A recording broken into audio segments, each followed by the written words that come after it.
What a scorcher. This is one hot day. And here I am in my fur coat. Just give me a nice breeze and I'll be off to the country. One little breeze. This one'll do. And away we go.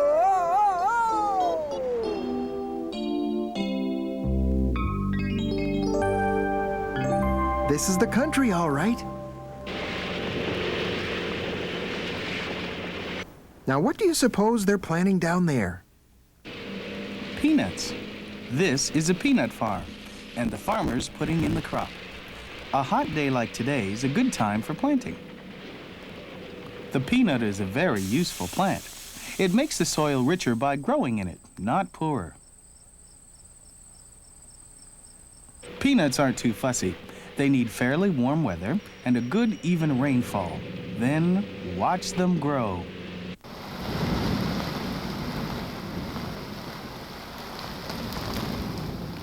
Now these peanuts are coming up.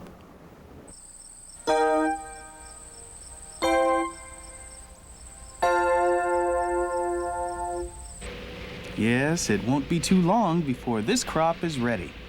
So, where are the peanuts? They're under the ground. I thought nuts came from trees. The peanut isn't a nut. It's a pod or legume and ripens underground. It grows something like a potato. After the flower dies, the stem bends downward and buries itself in the ground. The stem is called a peg, and the peanuts grow at the tip of the peg. Peanuts grow in bunches. There may be 30 of them on one plant. The farmer has to dig them up at just the right time. I hope the farmer's a good guesser. Don't worry. Farmers know when their crops are ready, and they get a little help from science. When the color on this chart matches the color of the peanut, it's time to start digging. A digger shaker does most of the work. It lifts up the whole plant, shakes it, and turns it over to dry in the sun. These are my peanut people. Do you like them? Scary, real scary. They're easy to make. I cut the shells in half so they'll fit over my fingertips. Then I just painted the faces on them. And I used some material to make their clothes. You can make all sorts of things from peanuts. They're easy to paint on, and a little glue holds them down on a card or piece of paper. Here's a peanut flower and a horse.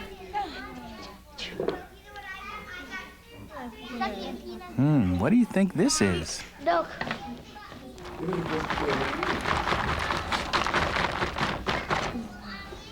Doesn't anyone eat them? Sure we do. The other day at school, we even had a peanut butter party. A peanut butter party? Now you're talking. I don't know this one. We made up all kinds of neat recipes, and then we ate them. Sounds like my kind of party. It's simple to cut that. I don't know where to put this. Where am I supposed to put this?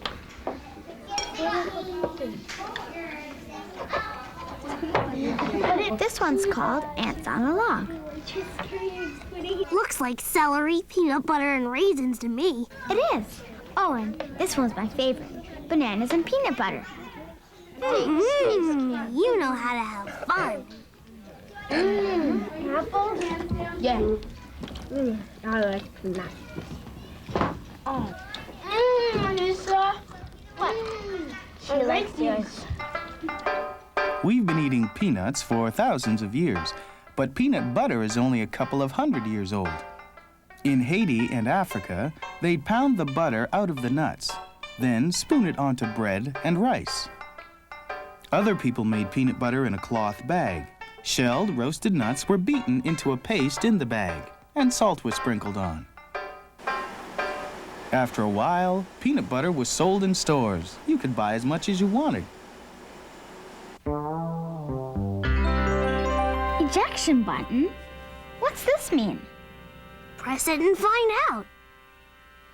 I'd never press that, would you? Ejection buttons can give you a real tummy ache. Well, here goes.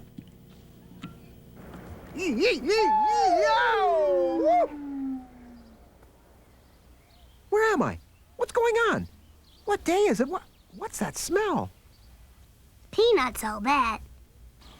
Here's what happens to peanuts after the farmer digs them up. The ones that aren't so perfect will be used to make animal feed or soap. Others go into margarine or flour. Peanuts have hundreds of uses. The best ones are shelled. The skins are taken off by a current of air. These peanuts are being blanched or scalded in hot water to make them whiter. Some are roasted. The oven turns, so the peanuts are evenly roasted on all sides. This way, they don't get scorched or taste smoky.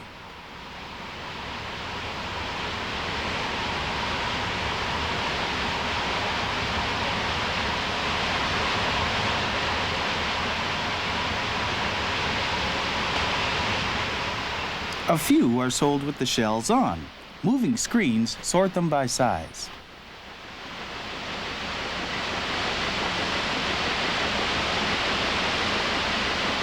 My favorite is crunchy peanut butter. About half the peanuts grown in North America end up as peanut butter.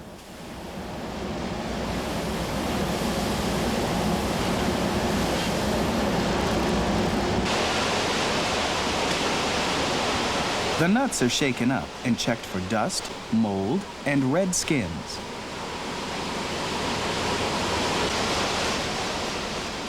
Then they're sent through the grinders. To squeeze the butter out? Right. Sugar is added, some peanut oil, and salt. Then out comes the peanut butter.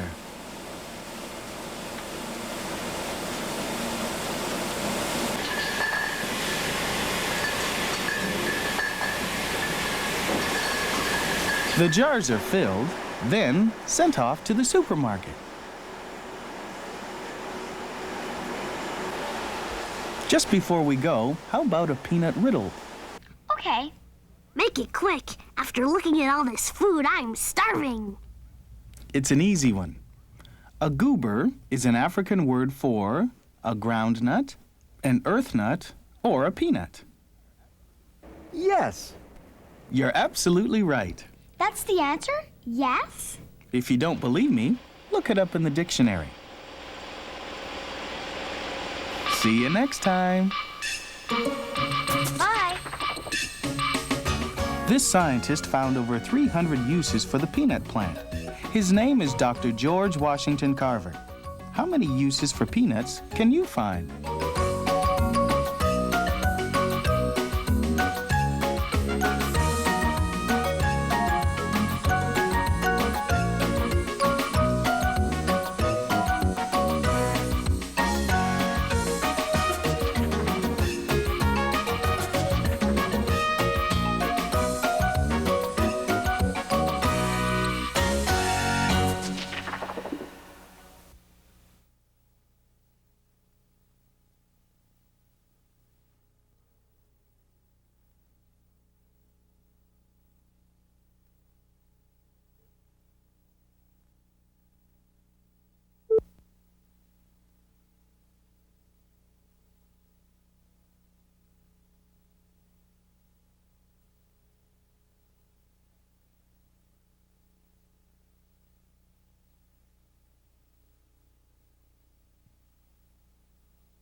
favorite music of all time.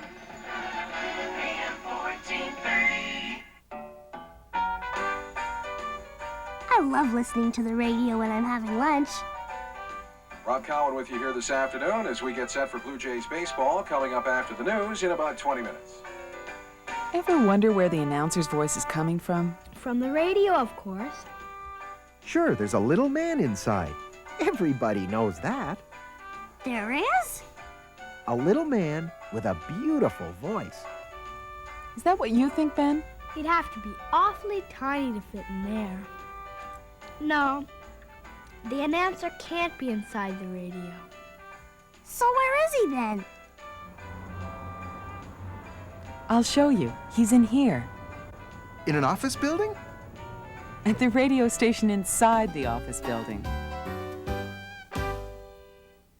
The CJCL 1430 forecast. Gee, so that's what he looks like. Scattered showers developing this afternoon. There is a chance of a thunderstorm. A high near 25. Tonight, cloudy. Rob works the lunchtime shift on CJCL.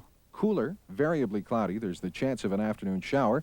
And a high near 18. Our current Midtown Toronto temperature, 21 Celsius, 70 degrees Fahrenheit at CJCL 1430. Wish I could read like that. Wish I could read. They're the big ones, and they've got real. This is the heart of the radio station, where most of the shows are done. It's called Master Control. Look at all the buttons. Everyone's there for a reason. A button to switch the microphone on and off. Faders that turn the sound up and down. A little needle to tell Rob if the music's too high or too low. Most of the music's on compact disc. This disc will be going on the air next. The radio station isn't as big as I thought it would be. It takes up less space than a TV station, that's for sure. Television studios are large rooms with high ceilings. This is an empty one. It's painted a funny color. Oh, the paint's left over from the last show. The walls and floors are painted every time a new show goes in. Padded walls and heavy doors keep the noise out. The studio must be quiet.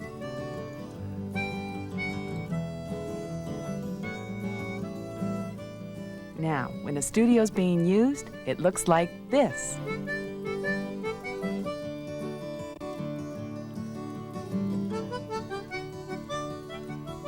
Such a busy place. They're getting ready to make a program. I'd be shaking if I were on TV.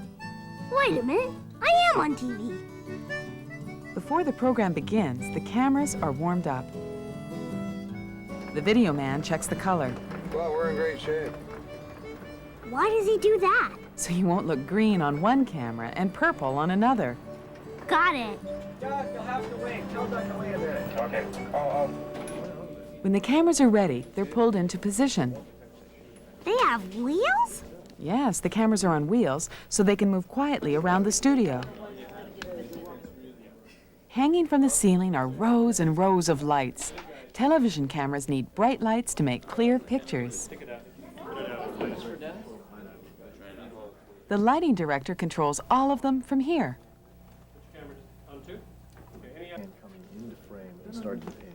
The director explains to the cameraman the kinds of shots or pictures he wants.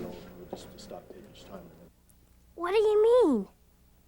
Well, a television camera can take many kinds of pictures. Close-ups. Ones that are further away. And big wide shots. The camera can zoom out or zoom in.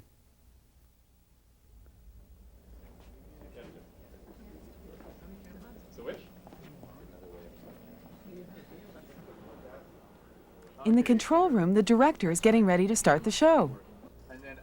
His voice is picked up on headphones in the studio.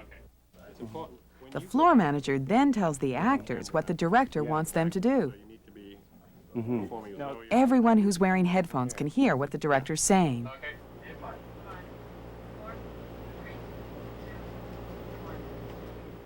And they can talk to him through a little microphone. The sound mixer is also listening in. From this booth, buttons control all the microphones in the studio. A sound mixer must have a very good ear. He's telling the director there's a problem with the sound. Beside the director sits the production assistant. One of her jobs is to be sure that the program isn't too long or too short. Time is very important on television. She's holding a stopwatch. And reading the script at the same time.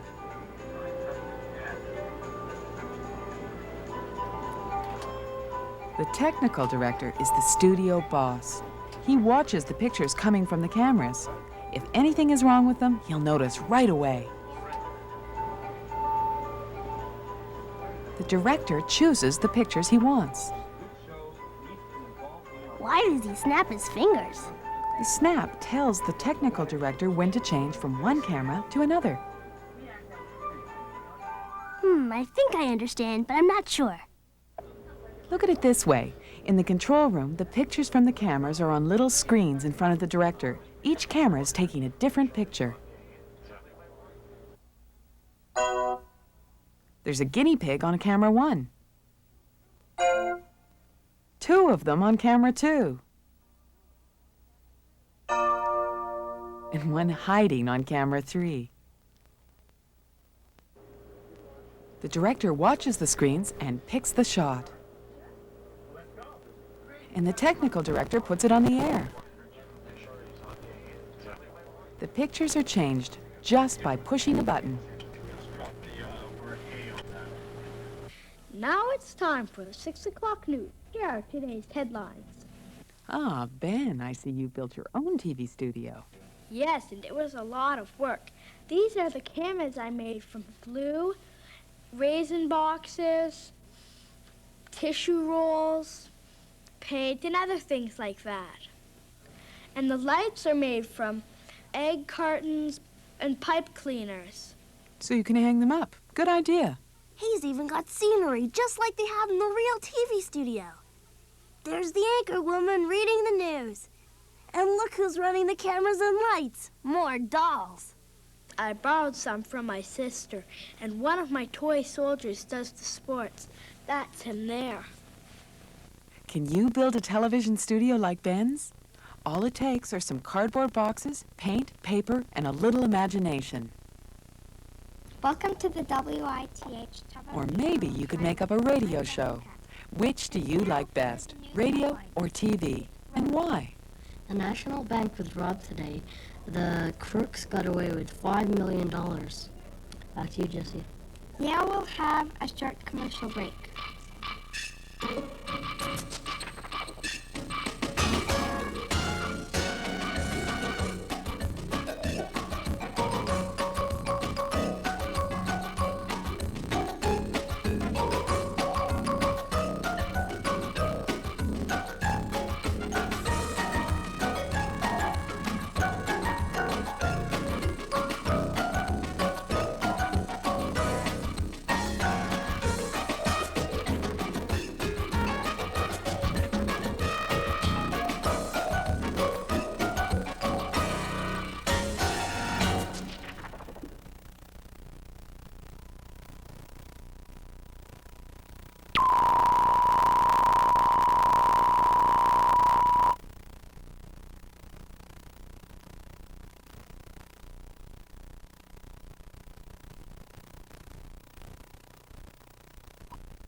How long do you think I can hold my breath? I can hold mine for 18 seconds. I can do better than that. He probably will. Holding their breath is what balloons do best. Ready, Gary? Ready. In fact, that's about all they do. Here I go. Start the watch. Now.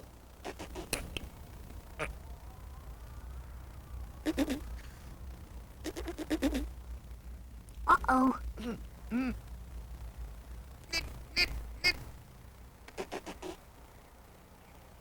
You better be careful.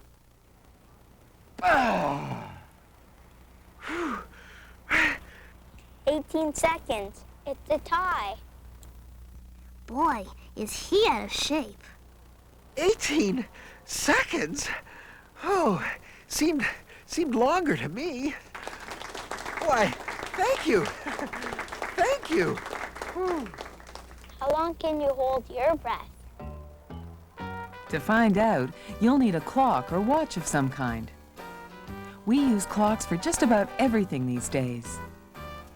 They tell us how long it takes to run a race, when to wake up, and when a jet can land. Clocks change the traffic lights and let us know when to eat lunch. I don't need a clock for that. Floating around up here, I see so many beautiful clocks. They're everywhere. There are probably many clocks right in your neighborhood. You may have passed by without even noticing them.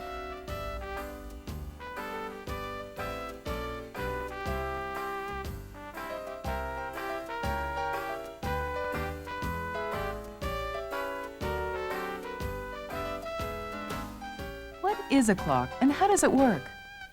You could take one apart and find out. Taking a watch or clock apart is pretty tricky. Like eating sunflower seeds. I didn't think it would be so hard to take apart a watch. They have so many little pieces, and each one does an important job. I can't see right now. Be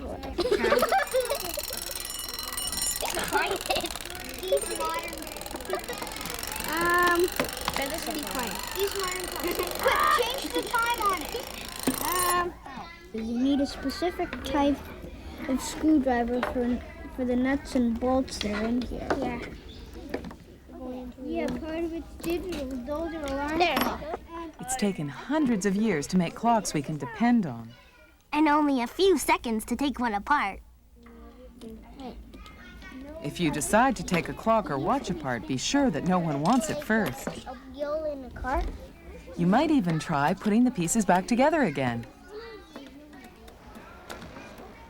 My favorite kind of store is a clock shop. Their windows are the best in town. Look, doesn't this remind you of a toy store? Don't let my dad hear that. Why? Does he own a toy store? No, he's a watchmaker, and he's always telling my brother and me that clocks and watches aren't toys. Your dad's right. Clocks are easily broken. And whoever fixes them must have good eyesight and a steady hand. Clockmaking dates back nearly 400 years. The earliest clocks were always breaking down. Your dad would have had lots of work in those days. The first clocks were on public buildings and monuments. They were big and heavy. Nobody had room for one in their house. Then someone invented a pendulum. The pendulum is driven by a tightly wound spring. People began buying small pendulum clocks for their homes. When the first watch appeared, it was like a small clock, hung around the neck or the waist. So that's when people started watching their watches. Probably that's where the name came from. Watches didn't strike the hour, so they had to be watched.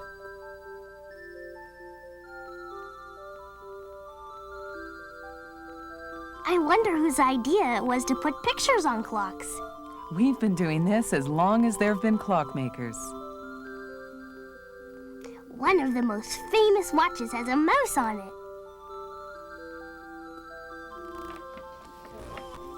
You can design a clock or watch too.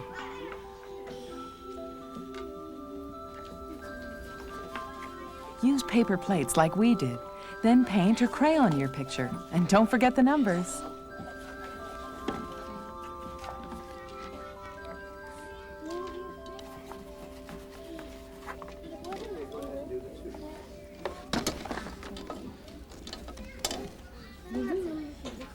That one has a guinea pig on it. See, this is my tiki-poo clock. A tiki-poo clock? That's a good one. It tells you what its time is, and it comes out. And it says tiki-poo. Sounds like a cuckoo clock to me. My favorite kind of clock is a clock that tells you the time. And what kind don't you like? The one that don't work.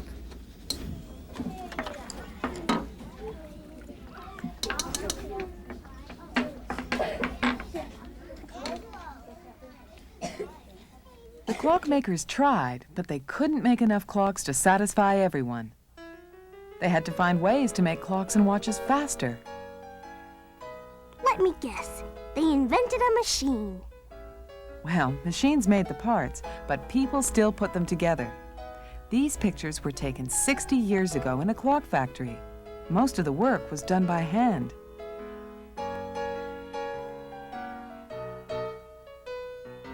They checked every watch? All pocket watches had to pass the test.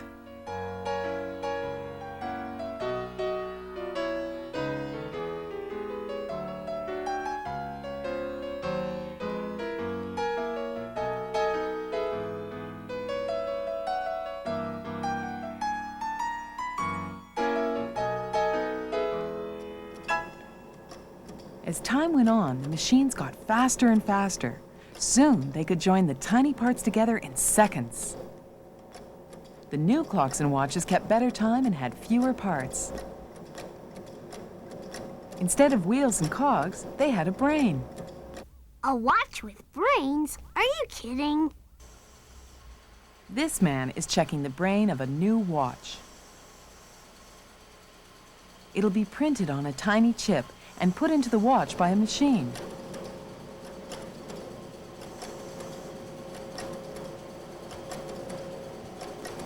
The chip will control all the movements of the watch.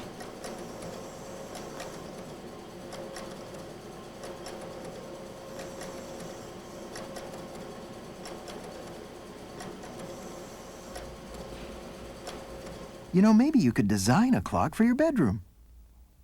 What would it do? And what would it look like?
Do you want to know how things are made? Here's how, here's how.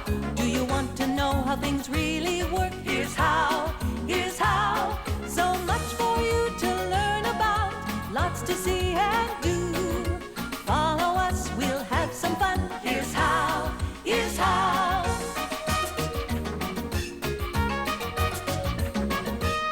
So follow us, we'll show you now. Here's how, here's how.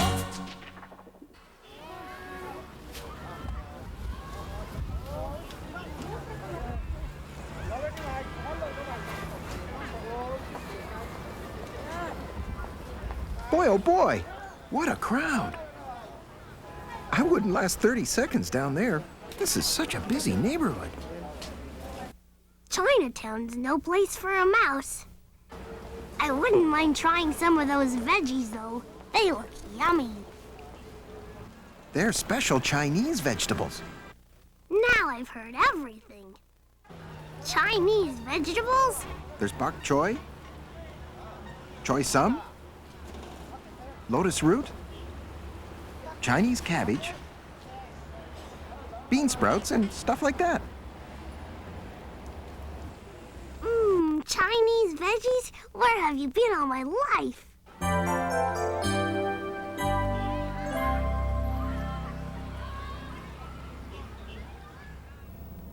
This is my favorite Chinese food. Strawberry ice cream? Was ice cream invented by the Chinese? Well, sort of. They liked eating frozen desserts. A real favorite was fruit juice, sugar, and ice mixed together. Sounds like a popsicle. These popsicles had no sticks and a fancy name. The Chinese called them water ices. One day, a French chef put cream in instead of fruit juice. What do you think he got? A creamsicle? No, ice cream. Right.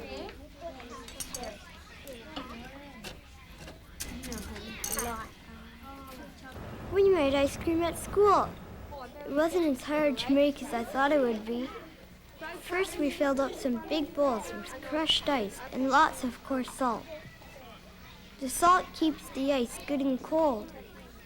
Then we buried a paper cup of cold cream, sugar, and flavor deep in the ice. Put the cup. I put the sugar in here. The hardest part was the stirring. You have to stop once in a while to let the ice cream get hard.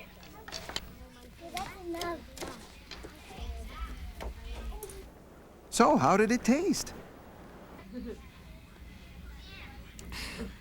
This tastes like vanilla. Amy didn't like hers. I know one thing about ice cream. And what's that? They can never make enough this way. It takes too long. There's got to be an easier way to make ice cream. I agree. But how do they do it? There must be a factory somewhere that makes it. Exactly. This is where ice cream begins, in the mixing room under the factory. Those bags behind you are full of mix. Ice cream mix is made of milk, sugar, and cream. Sometimes there are eggs to make the taste even better.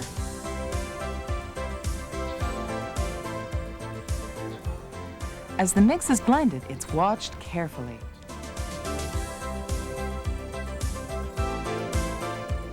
The ice cream is almost ready.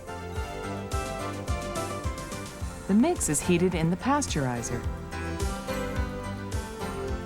What's a pasteurizer?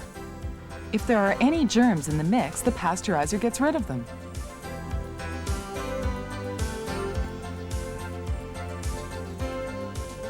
Even more pipes. This is where the hot ice cream is homogenized. What does that mean?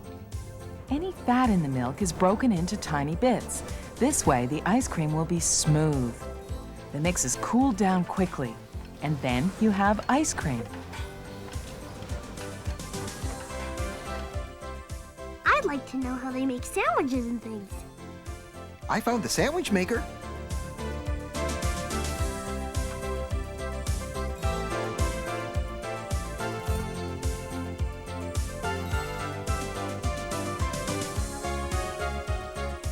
The ice cream goes down the middle, and a cookie is stuck on each side. At last, a machine I can understand.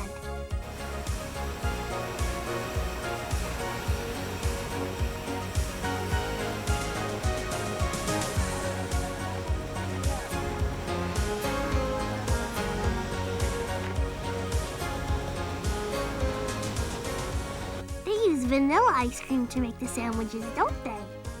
Yes, but there are many other flavors. Take a look down here. The ice cream flavors are stored in big tanks like this one. The ice cream maker follows a recipe.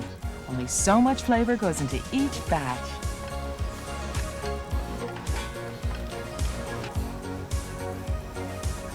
This is a busy little machine. Can you guess what it's doing? It's making some kind of cone. There goes the ice cream. And the chocolate. Now they're putting on chopped nuts. Mmm, ice cream with chuts and chocolate. I mean, nuts and chocolate. The machine works very fast, doesn't it?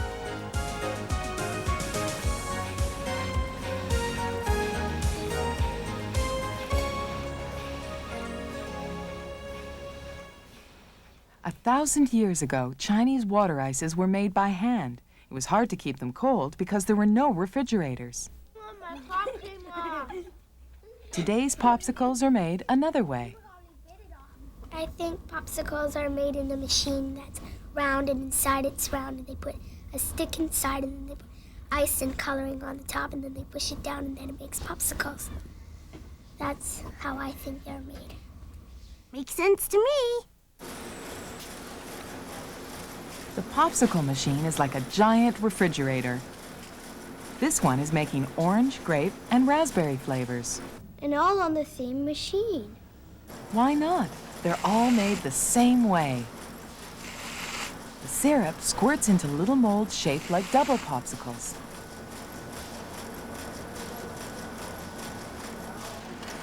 As the popsicles begin to freeze, the sticks move into position.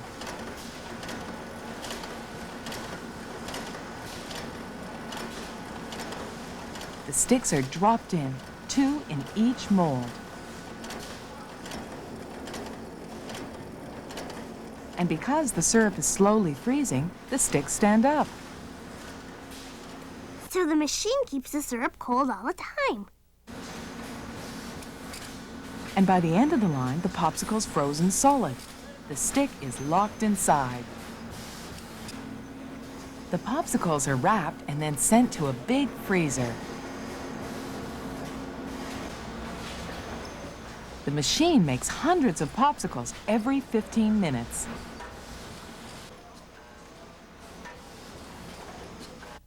You know, I was just thinking about something. Uh-oh. Thinking about what? Those Chinese veggies. Maybe sometime I could try some bok choy and lotus root or something. I'll bring you some. That's a promise. Thanks, David. You're a pal. And could you throw in a couple of bean sprouts? They look delicious. Can you invent a new ice cream or popsicle flavor? What would you put in it? And what name would you give it?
I knew I shouldn't have taken a shortcut through there.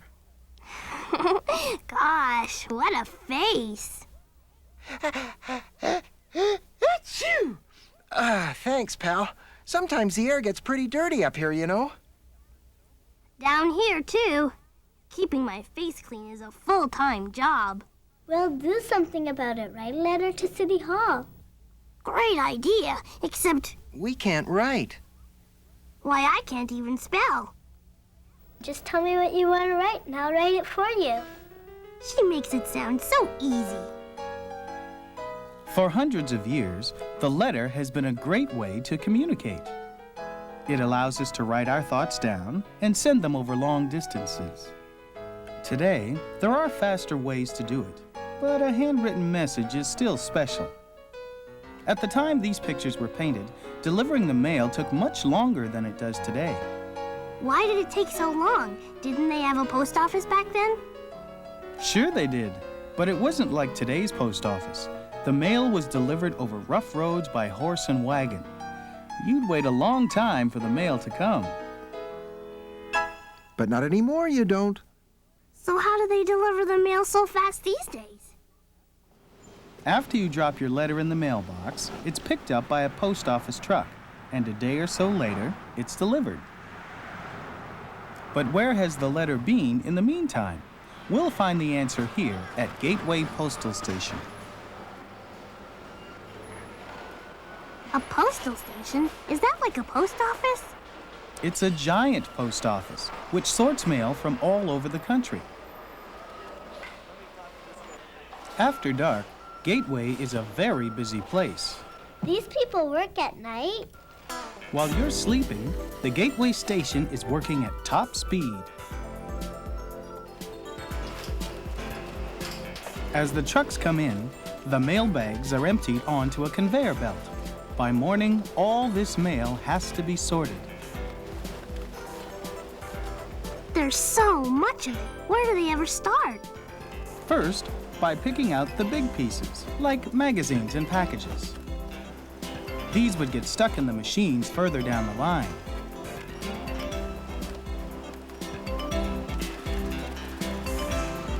From here on, the machines take over. The culling machine takes out anything that's too short or too heavy. If a big envelope tries to get through, it'll be stopped by these little bars. Makes up its mind fast, doesn't it?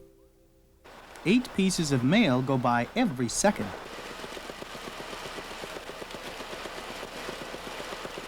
Next, the envelopes are faced or turned so the stamps are all facing the same way. Now see this?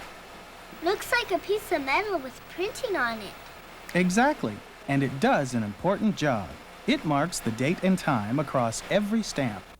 Why? So you can't use the stamp again. There's the mark right across the stamp. How does that machine know there's a stamp on the letter anyway? Now that's a good question, isn't it? First, it'll search the right-hand corner, and if a stamp's not there, the envelope won't go any further. Postage stamps are sensitive to special lights built into the machine. When a letter passes by, the stamp will glow. And right away, the machine can tell if the stamp's been used before. Now the envelopes are taken to a high-speed reader.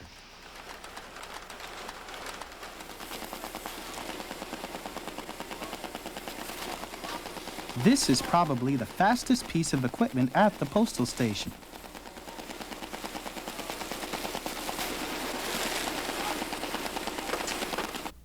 It's hungry, all right. What's it doing? Sorting the mail by reading the postal codes.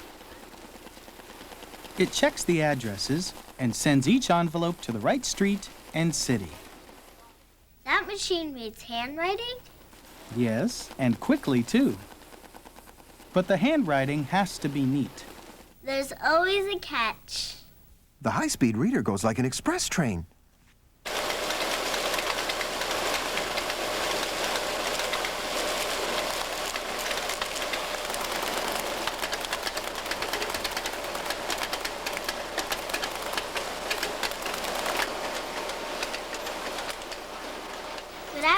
know is what happens to the letters with the bad handwriting. Well, if the machine can't read the address, the letters come here. The postal code is typed in by hand.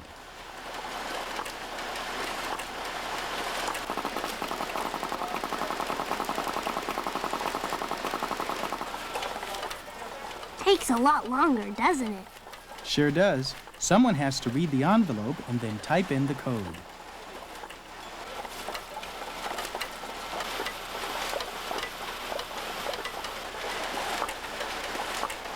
I'll bet some people don't put a code on it at all.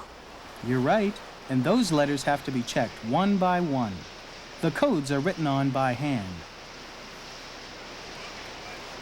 I wonder how they sort packages and things.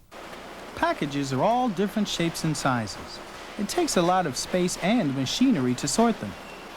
First, a conveyor belt brings them up to a keying station. A keying station? What do you mean? Keying is something like typing. The address on the parcel is typed in, including the postal code.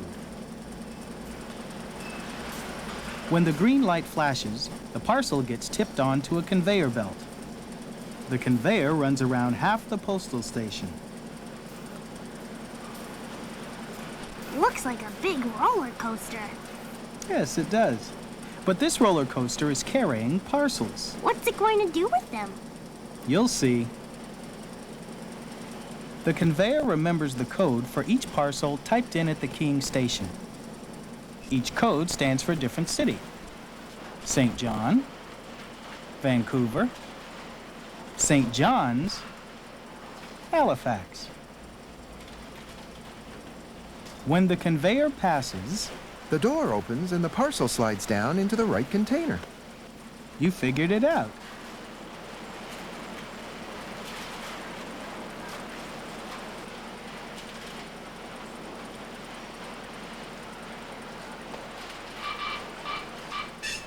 Yours truly, a friend. There. Another letter? Sure. Writing letters is fun. This is my second one today. I'll read it back to you. Listen to this. Dear David, your pet mouse is having a birthday next Wednesday. Please don't forget. Yours truly, a friend. P.S. Send cheese, please. See you soon. Bye-bye. Nowadays, we take the post office for granted.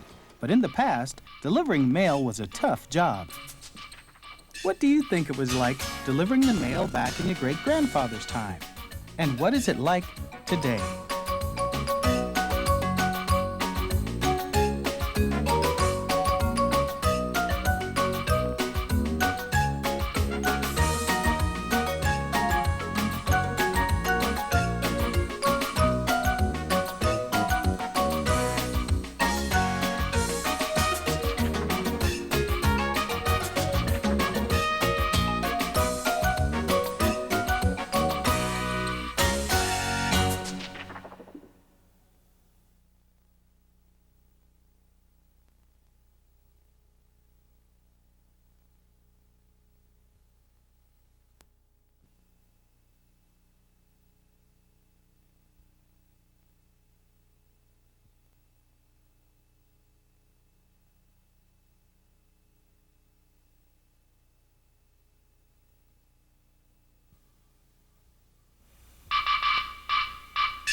Things really work. Here's how, here's how. So much for you to learn about, lots to see and do.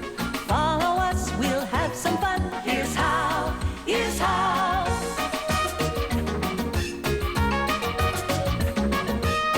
So follow us, we'll show you now. Here's how, here's how. Dum-diddy-dum. Now, ladies and gentlemen, I'll make this rabbit disappear. I know. Right before our eyes. I'll just tap my magic wand 3 times.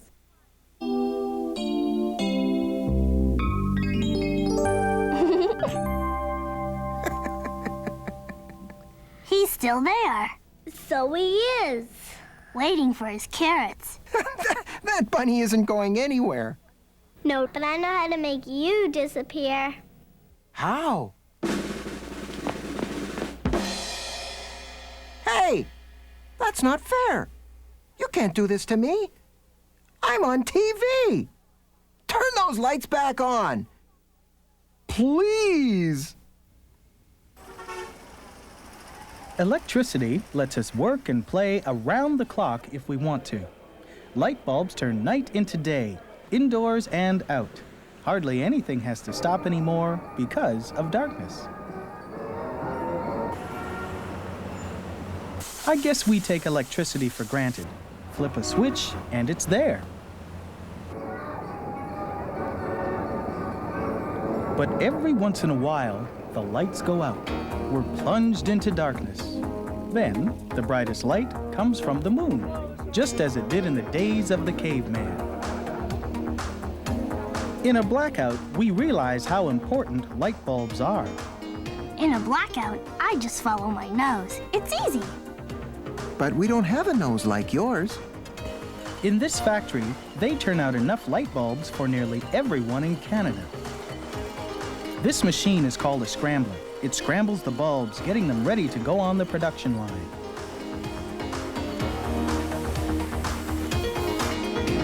A simple light bulb is not so simple. It starts out as clear glass. Then, white powder is blown in. The powder fogs them all up. The coating will help the light shine brightly.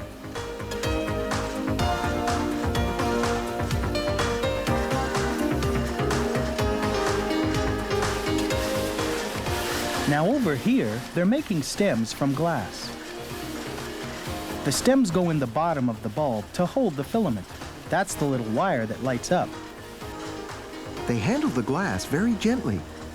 Not one of them is broken.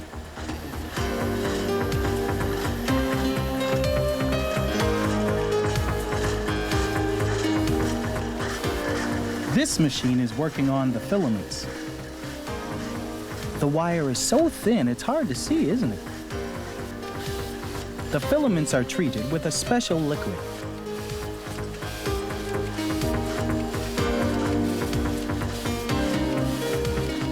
When electricity heats them up, the little wires will glow. They'll last a long time.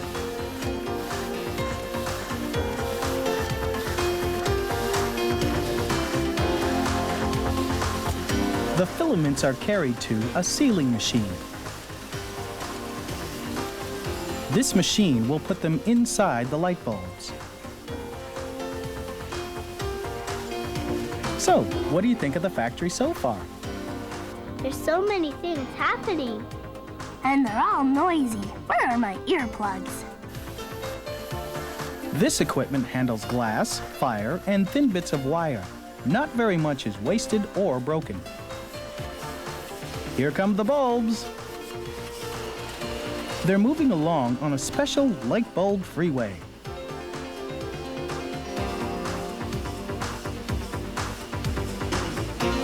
The conveyor keeps them apart so they won't get broken. It's a traffic jam. The light bulb freeway ends at the bulb drum. Can you tell what the drum is doing? The bulbs are outside the drum, not inside.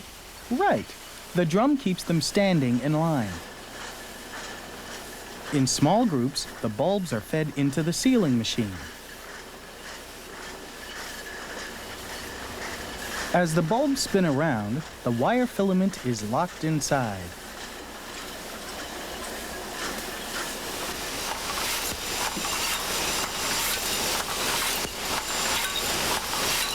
This machine is like a little robot. With 4 arms.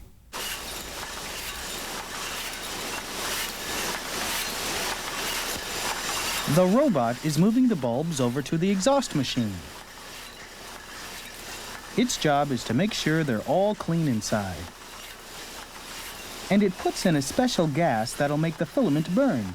The gas is called argon. Each bulb is tested.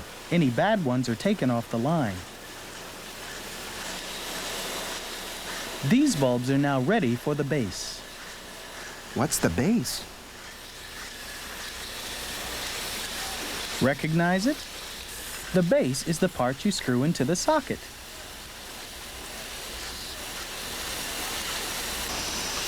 As the wand touches their base, the bulbs light up. Any that don't are rejected.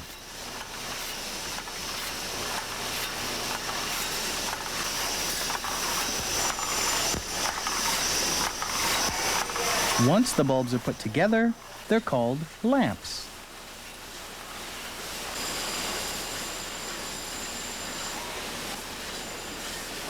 The lamps are taken upstairs to the packing department. Any that were rejected by the machines are tested by hand.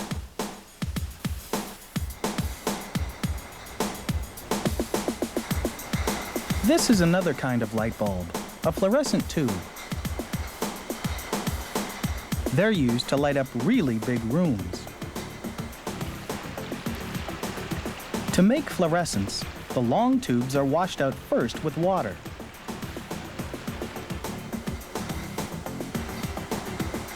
Then they're coated with phosphorus. When the lamp's turned on, the phosphorus will glow.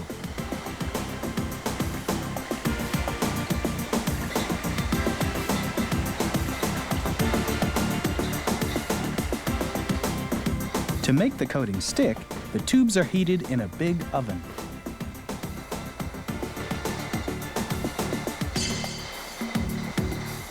Then they're sealed at both ends.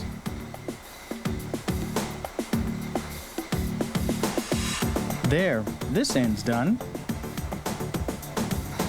The robots turn the tubes over, and the other end is sealed.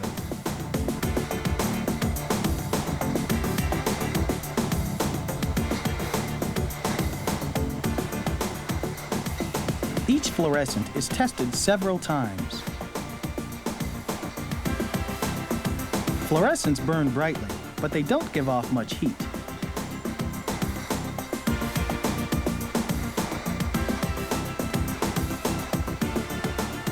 These tubes have passed all the tests.